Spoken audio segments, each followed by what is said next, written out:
Joe Biden made it very clear when David Muir from ABC last night said, would you shut down the country?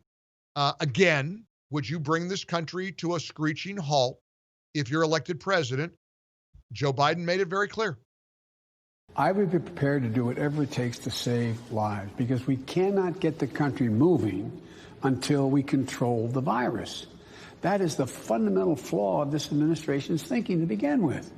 In order to keep the country running and moving and the economy growing and people employed, you have to fix the virus. You have to deal with the virus. So if the scientists say shut it down? I would shut it down. I would listen to the scientists.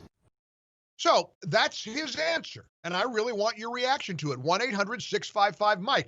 President Trump has a very different approach. He does not believe in shutting the country down, depriving millions and millions of people of income, of sustenance, of food. I'd love to know what people who think that there should be some kind of a mandatory shutdown for 4, 6, 8, 10, 12 weeks. Lord knows how long these people would want it to be shut down. Who pays? Who's going to feed people? Who's going to pay the bills? Who really, honestly, who's going to put food on your table?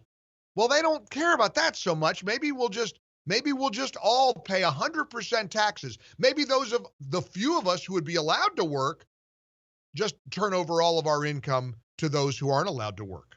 But here's the president. He's got a different approach. Here he was at the White House, a Sunday evening press briefing, talking about the latest emergency use authorization for COVID plasma therapy, which is showing incredible, promising results in all kinds of testing situations. Here's the president. On the therapeutics front, this is what I've been looking to do for a long time. This is a great thing. Today, I'm pleased to make a truly historic announcement in our battle against the China virus that will save countless lives. The FDA has issued an emergency use authorization, and that's such a powerful term, emergency use authorization for a treatment known as convalescent plasma. This is a powerful therapy that transfuses very, very strong antibodies from the blood of recovered patients to help treat patients battling a current infection. It's had an incredible rate of success. Today's action will dramatically expand access to this treatment. So there's a very different approach between these two men. There's no question. I saw a lot of the Trump haters over the weekend say, oh, there's a stark difference. Oh, there's a stark difference, all right.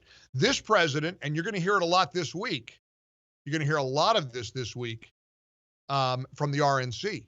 This president and this administration is about therapies, is about getting ahead of this thing, is about continuing to get these numbers to go down and restoring the economy to the greatness that this economy was enjoying before coronavirus hit.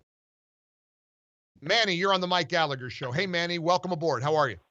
Welcome. Good. You're talking about Joe Biden closing the country again, if it's good or not. Let's look at the scientists behind it around the country, in the countries that did do that, and how it worked out. You look at Brazil, you look at Italy that had to close down for 3 months, full shutdown, and it didn't even work. All the numbers are going up now. There's not you're so right, Manny. There's not a single country that had people cowering in their homes for weeks and weeks and depriving people of any income.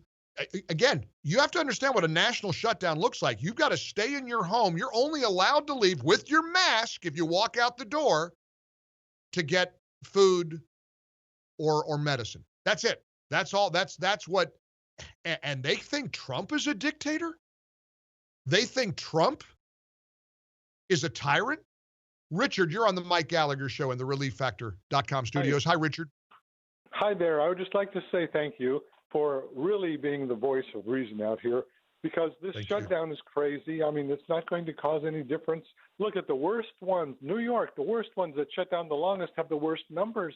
I mean, it doesn't. 32,000+ people died in New York. 32,000, and Cuomo and Governor Cuomo's writing a book about it. Can't you wait to get your hands on that book?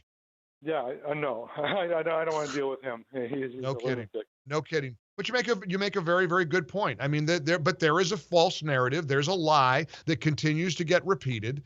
They are trying so hard, and even the data that proves how successful the first term of Donald Trump's presidency has been, they lie about that. Wait till you hear Meet the Press yesterday and their data dump, fact-checking the claim that the economy under Trump was doing really well until coronavirus hit.